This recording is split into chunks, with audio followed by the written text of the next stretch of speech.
Hi everybody, Mature Simmer here. So welcome back to TGC Tours here. We'll be in week 31, I believe. The Bobby Lutz Desert Cup at Kahula Golf Club. We'll go with that. Looks like a desert club. A few trees here and there we can see in the shot. Cactus sticking up on the left, but a lot of scrub. So a lot of potential out of bounds and so forth. Before we jump in, let's get into where things ended last week and what the reality is and how it's starting to align. 1,172 participants in qualifying, still a massive field. Of that, 177 were given tour cards, so roughly 15% of the people that tried made it. So that was a little bit more of what I was thinking, and so we'll see what impact that has to people continuing over the next few weeks. I'm not going to be foolish enough to think we're going to have a precipitous drop-off. I think people are going to think they continue to have a chance, me being one of them. My issue is, though, I will keep playing, even though I may not really have a realistic chance. And so let's get into that a little bit. The cut line for 177, so again, the bottom level you needed to just get the lowest level tour card was 22 under. Now when you break that down, that's basically between 3 and 4 under a round, which, well, no, never mind. Let me change that. It's between 5 and 6 under a round. So got my math a little rusty this morning, which is not insane, but it is certainly obviously well below par play. So, my old target in 2K23 of, hey, if I play par golf, I'll be okay, doesn't seem to be panning out. And that certainly makes sense in a game that I don't think anyone disputes is easier than 2K23 was. Now, I was obviously able to get to whatever level I needed to in 2K23 and eventually did get a tour card. So I'm certainly not throwing in the towel, but under par rounds for me are still very rare. They're not in that ballpark. I mean, the under par round I had was 2 under, which would really get me at 8 under. But over time, as the field thins, that may be okay. So what I'm still thinking will happen over time is you're going to have a smaller field a month or two from now. So that's the thing. I may not make it in Season 11. It may become the same thing I had in 2K23, where I played through Season 10 and didn't, I started in Season 10. Now, I also started late, but it was very similar to this type of thing, where I probably had 10 events or less that I played in Season 10 and just never qualified, and then qualified in Season 11, and then was able to play for, a little while. So that is the reality of where we sit. As I'm recording this and going into the first episode, which is early Monday morning, which means people have been able to play for probably, 12 hours or so, a little over that. There are 363 participants that have scores in, so that is how many players right now are vying for things. I'm trying to recall what this looked like last week, but I think we had in the 500 range already when I started playing my first rounds, which was similar timing. It might have even been a little bit later in the day, but obviously I'll keep an eye on that, and we'll see, because we've gone from over 2,000 for a couple weeks to now 1,100. Are we going to drop to 500 or 600 that ultimately play this time? I don't know. There was someone that made a comment on my channel that basically said, well, this next week, so this event, there may still be a large group of people pulled in because they've done the promotion events, and so people will get pulled up from the promotion events. But the promotion event was also scored last week, so it's possible that what they meant was that. So maybe it's not this particular week, but their point was there'll be spots opened up in the lower leagues that then can get filled because people will get moved up. To play in the promotion event, something I had not known is that you need to already have a tour card. That's logical when you think about it, but yeah, the promotion event I did play in and moved me from L into J at one point was when I had the L card already. So it hadn't occurred to me that, oh, you need a tour card, because I was like, oh, you know, I can just go play in the promotion event and see if I get lucky. And I don't think I would have gotten anywhere near where I needed to, but once somebody let me know that, I didn't even spend my time going ahead and doing that. So that gets you up to speed with everything that might be relevant and might be interesting to know. Definitely, I know a lot longer introduction than normal, but there's chapter headings, so if people don't want to listen to it and just want to watch the 18 holes or something, they can jump there as it goes. Before I jump in, I'll make the plea, as always, if you enjoy what you're seeing here, please consider liking and subscribing. Those things are very important to small channels like myself. So if you can consider that, it would be greatly appreciated. Let's hop in here. All right. So 2 tees. So you can see we've got green and red tees. Shorter course, it looks like. 7,000 yards at the farthest end, and just barely, only 20 yards over. A lot of times we're looking at 73 to 7,500 yards. It is only a par 71 versus a typical par 72 that you see as more normal on most courses. Firm and 7.6 medium fast for green speed. So on the green tees, first pin, medium wind to the southwest, and then obviously typically the first round tends to be all default, so we're going ahead and attacking this course with the 2 firms. I had raised, I think last time, I don't know that I've ever seen a course designed where the defaults are different, so I'll keep an eye out for that, but I don't know that it's typically any different than that, and the 7.6 is certainly in the range that we've seen for courses that TGC picks up. Alright, here we are. So, kind of as I thought, definitely a desert environment. Way fewer trees than I thought, which is actually good with with my little bit of difficulty of play here, but hopefully we can string something good together here. Alright, well that is a good start.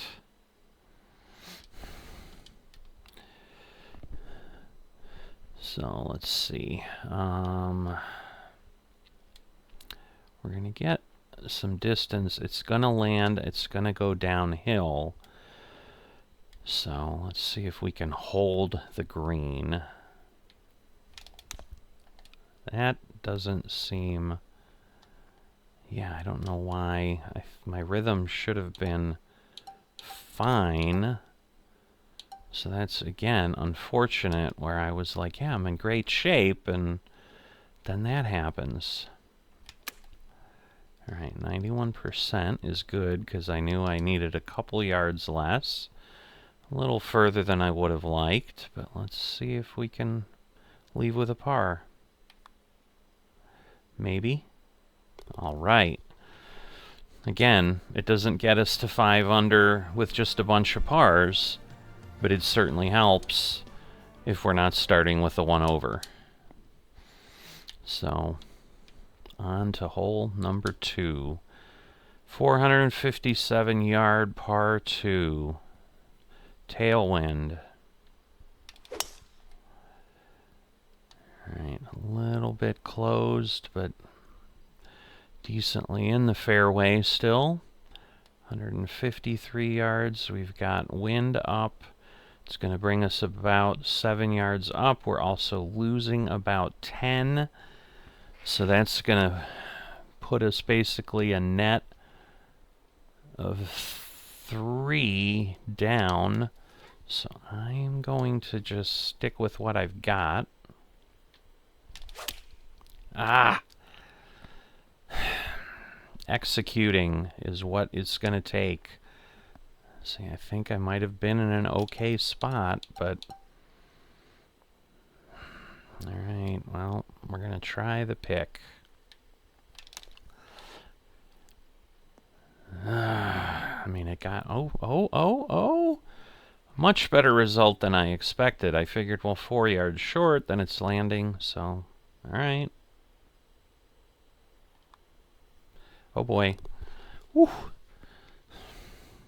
More nerve-wracking than it should have been. It was kind of like a unexpected positive result, and then I'm like, all right, we're gonna save this, and then the panic sets in.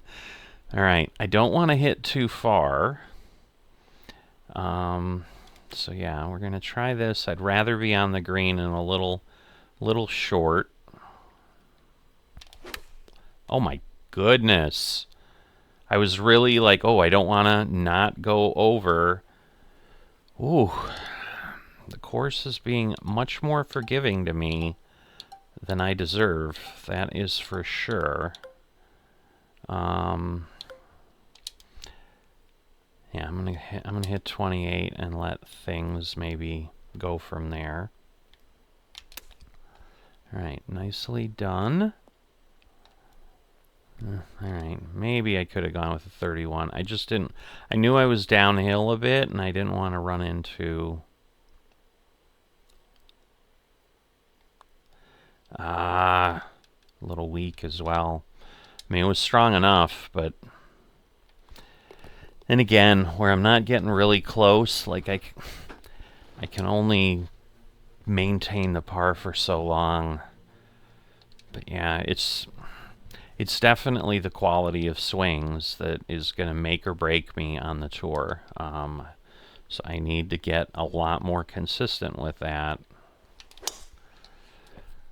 Alright, at least we got perfect contact. Swing path a little off. But swing path seems to have less of an impact than the contact does, which would make sense because I think the contact is more recreating kind of the club angle that you address the ball with.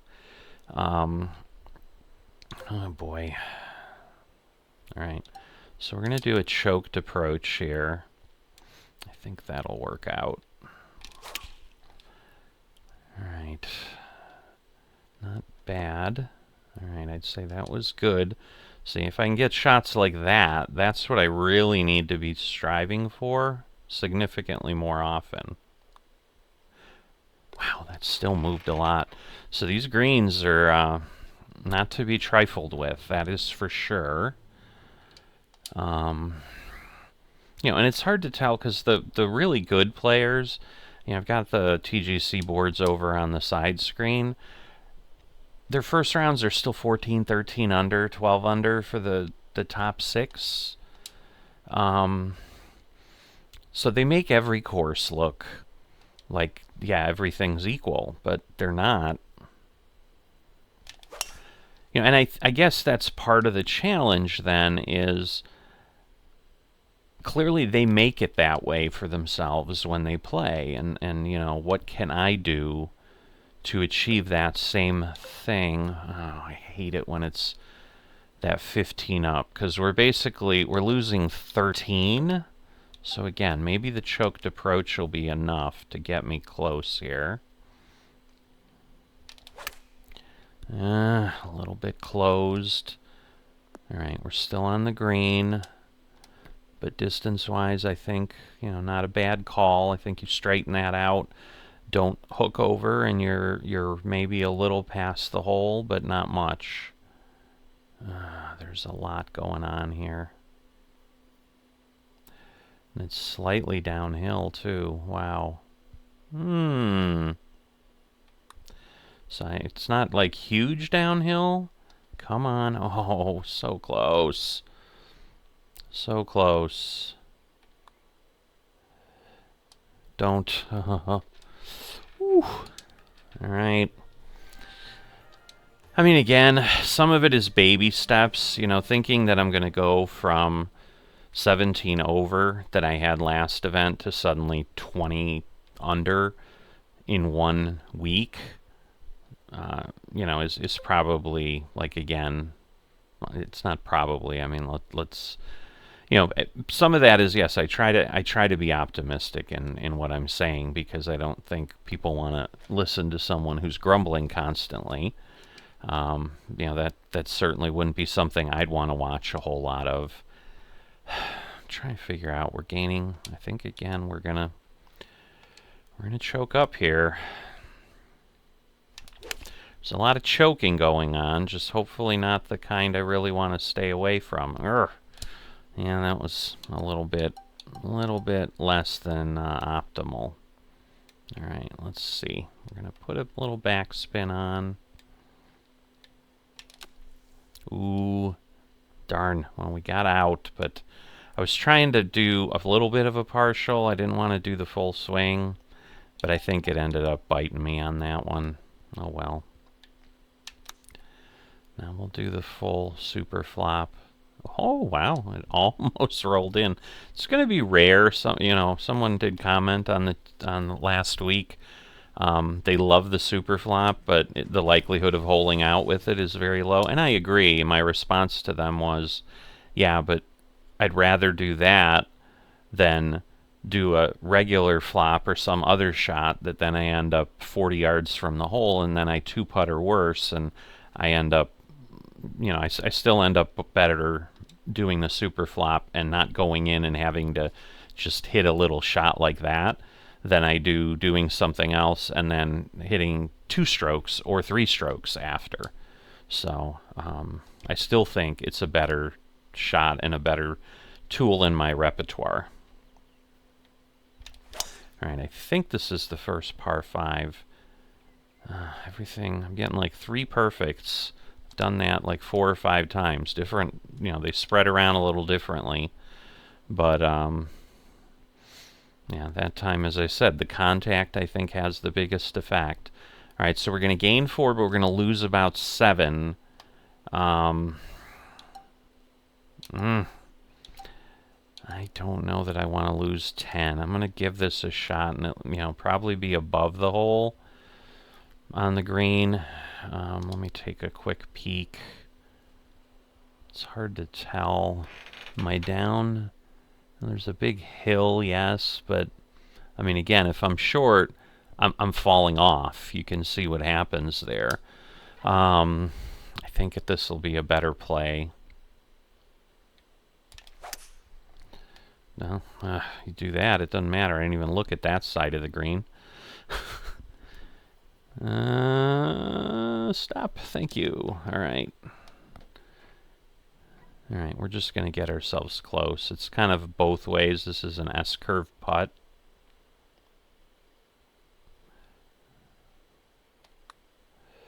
So again, there's a little bit of downhill. Oh boy. More than I wanted. By far more than I wanted. Oh, come on, move over. Wow. Wow. I really... Oh, my goodness. Heart attack. I really felt, oh, I'm going to have a good shot at a birdie here. We can pull it back to even. And then I almost ended up with a bogey the way that thing rolled. Wow. Yeah, these greens, they're not a joking matter. Every time I think about making sure I get that top point to the left, I hit it further to left than I should. So I think I just need to trust that I've had thousands of swings in 2K25 with the swing bias, and I you know, my muscle memory knows what needs to be done. I think I need to trust myself a little more on that. And then we do that. I'm getting some lucky bounces. I'm going to be very upfront with that. I fully realize I'm saving myself from a really, really bad score, because the ball is at least staying nearby. All right. Other than it being downhill, this is relatively straight. So I just don't want to overroll. Oh, come on. Oh. Wow. Wow. This is like a heart attack course. This is, I'm enjoying it. I mean, it's a challenge, but wow. All right, there we go. 3 perfects again. Spread them around a different way. Yeah, I'd rather see that than 1 perfect or no perfects. I mean, certainly I'm gonna appreciate that. Wow.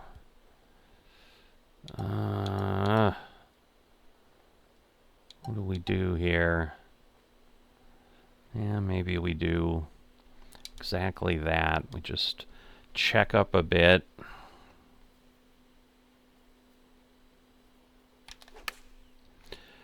Please make it. All right. I'm like, just don't end up in the bunker. That ends up always being my issue. I don't know that it's going to move that much because it is up kind of even. It's not uphill, but... Ah! Ooh, it got pulled in. The black hole. It looked like it yanked it into the hole.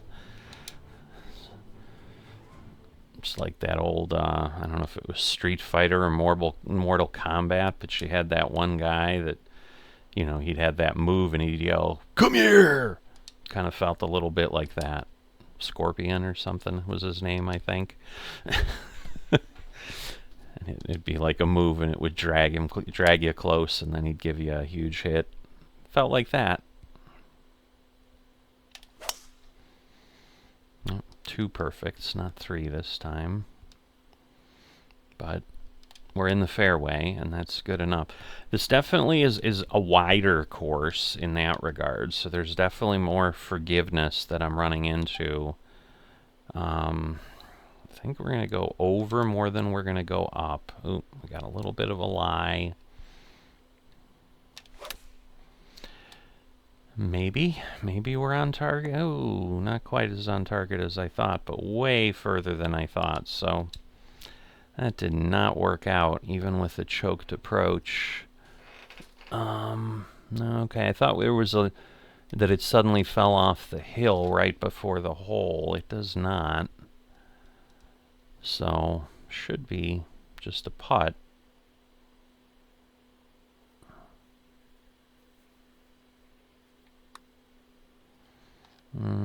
No, a lot more movement than I gave it credit for. All right, almost compensated too much there, but at least it was a little less panicky. I mean, I've got 8 pars in the first 10 holes, so, or better, so that's definitely a good start for me. All right, we're down and we're over. We're definitely gonna do a choked tee shot. All right, the wind's gonna grab it a bit. That's good. Barely on though. Wow. Okay.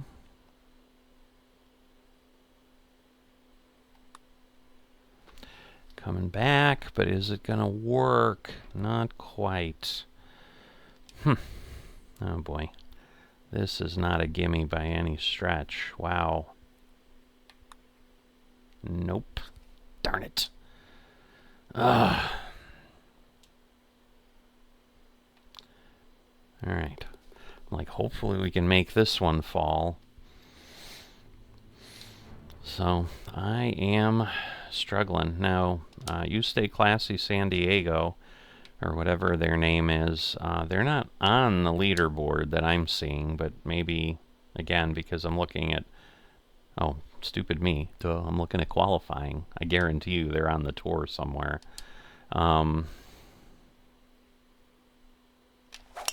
So yeah, nothing more to say there other than it was just stupid. Alright. So, I leave myself not the best shot in the world, because now I'm suddenly going over a terrible hazard, where if I was a little shorter...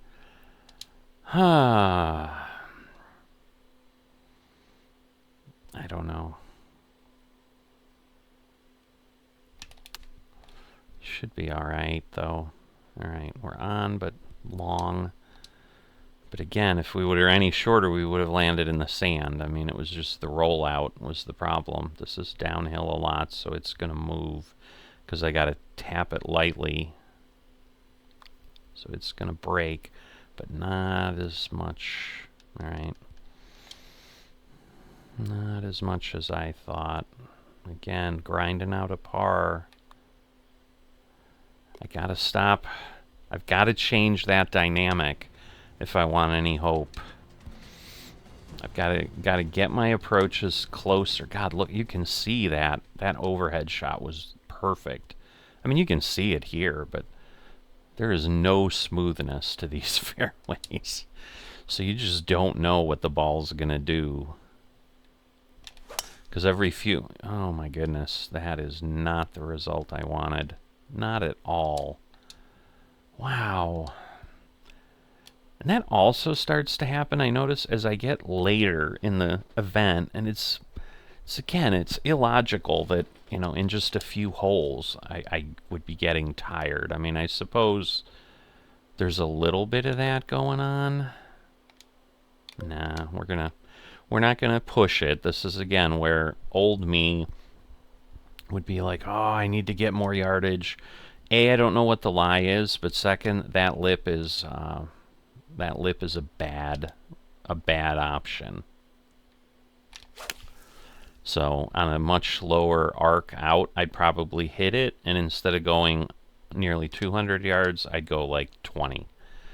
And then I'd have a hole that I'm digging myself out of, and I'd be sitting there, oh, it's a par 5, I can save it. You know, that's not how it's going to work. So, okay, so that's the farthest pitch I can get. My concern here is I'm going to lose 5 yards, and I'm not going to bounce up. This is, again, where I always make choices that are not wondrous. Man, what can I do? The flops aren't going to help. They're too short. The approaches are, like, too long. Because even if I pull back... maybe. Alright. Maybe that's what I need to do, and just get myself up there.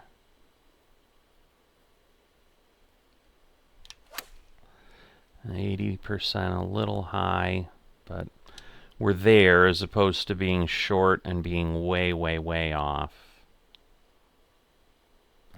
I don't know. There's just... It seems... maybe? Yes. All right. A good long putt. Those always feel nice.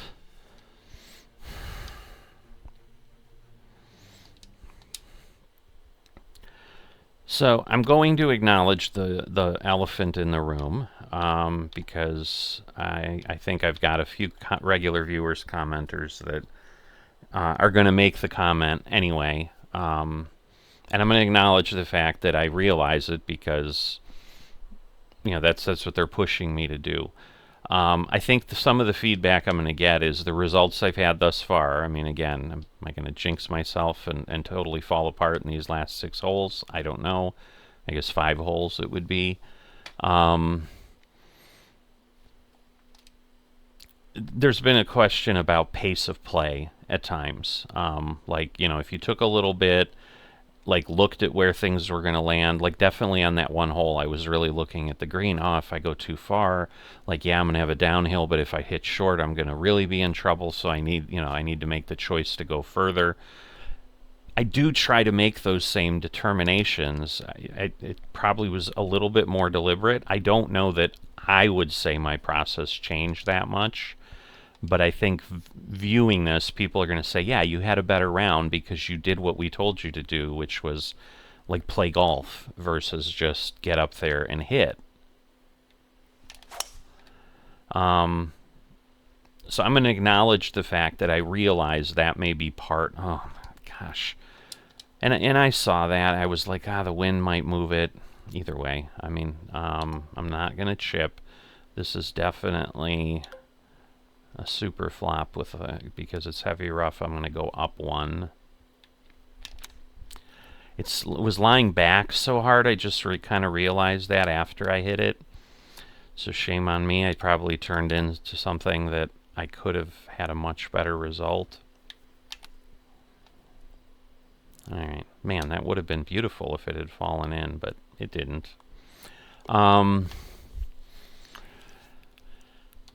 So I realize that certainly contributes. But again, I am trying to do that. I'm certainly doing those assessments. I just kind of do them quickly in my head, and one can argue and say the results should prove to me that I'm fooling myself, that I'm doing it well enough. But I don't know, I don't know that I've bought into my reality yet, if that makes any sense whatsoever. It doesn't make me sound completely crazy. Oh, this is like on a little bit of a shelf in the back. So again, being short is going to be worse, a little bit worse than being long. Oh my goodness, now we've got this lie. It doesn't matter when you do that. And again, it was only 6. Wow, I mean, that just shows, on the approaches, how being off just a tiny bit, I mean, it just kills you. All right, yeah, from this lie, I mean, we're gonna full power it for sure. I hate when he twists like that, because that shows I didn't get a good shot. That's kind of the animation that's like, yeah, you kind of suck there. It's not gonna come back enough. You are kidding me. I thought I had done enough to save that. So now we're 1 over again. But, oof, tiny targets. Tiny targets. 6 feet down, so we're going to gain a couple. I probably just need to stick with this. I may turn out short anyway. Going that way gives me a little bit more range, because again, the green comes toward me. So that's probably better than going left would have been. And now it moves more than I cannot get these reads. And again, I'm getting pars, but while for me, if I end up, in the range I'm in right now, that would be incredible. I mean, that's really good play for me. But it's not up to par for what we need to get a tour card. Because at this point, I didn't really analyze in detail the 363 people that have played thus far. But I would say, before you get to even par or whatever, you are down in the bottom 25% of the field. I think the worst score is like a plus 15. So, we don't have anybody that did anything crazy. All right, now once again, this is a wedge. It's not the highest wedge. The choked approach is just going to pull off 4 yards, but I think it's the smarter play. Because otherwise, any additional yardage automatically puts me beyond the hole. Wow. That seemed better than it turned out to be. Now we do have a downhill. So again, we kind of just need to get to the hill. All right, not bad. Again, falling in would have been better. All right, well, we end on a par 5. I do, you know, it's that drama and excitement in courses like this. I mean, that's why I think course design, some of the best courses on the PGA Tour, the few I have watched, yeah, they have a par 5 on the 18th, and it can set up for some pretty big excitement, because if somebody needs to get, you know, a birdie, like, hey, it gives them some hope. I mean, 565 yards is not short, so it's not, you know, a 520-yard par 5 like you'll sometimes see that gives you that, you know, hero complex of, hey, 2 really long shots and I'll be great. And again, I mean, I have the possibility here. I'm like right on the border. If I can get 300 yards off of this, or darn close to it, then I'll be at like 250 or something for my next shot. You know, so there we go. 3 perfects again, but a lot less power. I lost 4% on my timing, and so, you know, but my problem is I'm uphill and I'm in a headwind, so I'm never going to be able to carry that. So I have to shoot over here. And again, that went through my head. It's not because I went slow in my analysis or whatever. So that's where like I said, where I'm battling with my reality. Like, I realize that, I just don't always articulate it. But then, yes, I make poor choices. Wait. Oh, I thought that the cactus looked like the flag to me. I'm like, how did I hit past the hole? I didn't. So, all right. I am going to just hit this. So let's see. All right, not bad, not bad. All right, there's a shot, but I have not had the reading. And I didn't get the read again. Like, there's a shot to get even here, but nope. It did not happen. Darn it. All right. 1 over, though. A solid round. Again, I mean, I do that, you know, 3 more times, I'm 4 over. I, again, have at that point, a 13-stroke improvement over my last week. And, you know, maybe that's the best I can hope for, is, you know, do that. You know, 4 or 5 weeks of improvement, and you know, then I'm in the ballpark of maybe shooting 15, 20 under. And as I said in the long introduction to this, if you haven't covered it, this will be a little bit of, I guess, a shorthand. So as I was going through the screens, I went ahead and just decided, well, let's take a peek. You know, I got to pause and clip things out of the video anyway. 1 over at this point will sit me at, you know, 307th out of 363. So again, definitely firmly planted in the bottom 25%. You know, and 284 was where the score is for even. So, you know, you've got 23 people that shot par out of 363. So, you know, 7-8% of the field. You know, for any score. So there isn't, you know, there's not a hope for a tour card here. But, you know, basically what I was saying, the shorthand version that I mentioned just before I cut things and popped over here, as the field thins, I believe what we will see is the threshold to get a card is going to become a little bit more forgiving. So it's not going to stay around 20 under. It's going to start coming back to something less, you know, less difficult, whatever. You know, so again, over 4, if I shoot, you know, between 4 and 5, or 3 or 4 under, that might work, versus right now we're sitting at, I need to shoot between 5 and 6 under.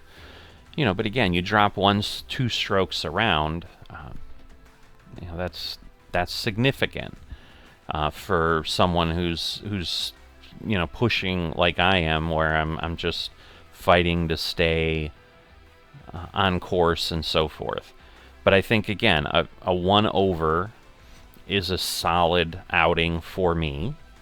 But I also understand and admit it's not going to cut it as far as actually getting a tour card. But as I've always said, for me, I enjoy just playing. I mean, that's why I do this, and I definitely appreciate the folks who have commented over the many episodes that TGC Tours has been on the channel, encouraging me or giving me positive feedback of, hey, it's great to see you sticking with it, not giving up. I mean, that's the one thing that really hasn't ever crossed my mind. I mean, I don't care. I mean, the reality is I don't care how badly I played, I would still play. Like, I just enjoy playing golf. I've always enjoyed the video golf and that genre, and that's why I got back into it after kind of being gone for a long time. It's just I hadn't done it on the PC before. I had always done it on consoles, but now my platform is a PC where I normally do most things, and certainly to get things on the channel, I think it's far simpler to do it that way. I've never tried. I still do have an Xbox console and so forth, but to me, I always have just found I prefer PC because for a lot of games, especially games that allow you to mod things, that is better because it's less of a lockdown ecosystem. So like Flight Simulator, stuff like that. I mean, I know you can do Flight Simulator on console, but it's much more challenging. Like, you have to buy things through the marketplace. You can't necessarily go through third parties on the console and stuff like that. So anyway, not to get into a whole 10-minute discussion about that. But yeah, because I'm making that whole little bit of tangent from the standpoint, well, gee, if you really like golf, why did you not play it for 10, 20 years? Because I didn't. It doesn't mean I suddenly started to hate it. It just became, life was what it was, and I was spending time where I was spending time, and when 2K23 came along, and once again, it's things like TGC Tours that pull me into certain sims. Just like the online societies pulled me into Farming Simulator, iRacing pulls me into racing genre, the virtual airlines and other things, and the tours they offer and stuff pull me into Flight Sim. A competitive league like this will pull me in to something, and just make it more interesting, because if nothing else, even if I never get the tour card, every week I can look at the board and see where I land and see, hey, am I getting a little bit better? Am I doing whatever? And it's not that I'm comparing myself to AI players. Like, these are other real people around the world, and that's always something that's fueled my interest and kept me interested. And that may, it just popped in my head. That may be part of why 20 years ago I stepped away. Because, yeah, the online play was kind of just starting up, but it was still hit or miss. You'd, have people playing online for the first few months of any game, and then suddenly it would become a desert, and the diehard people were all that was left, and then you could never find a match or something. And so it was like, well, this is dumb, and, so it didn't exist that way. But obviously TGC Tours is extremely robust. You've got thousands of people trying to qualify. It makes it fun. It makes it interesting. But nothing else to say, so rather than dragging it out longer, because this I know is an extremely long episode compared to what is normally there.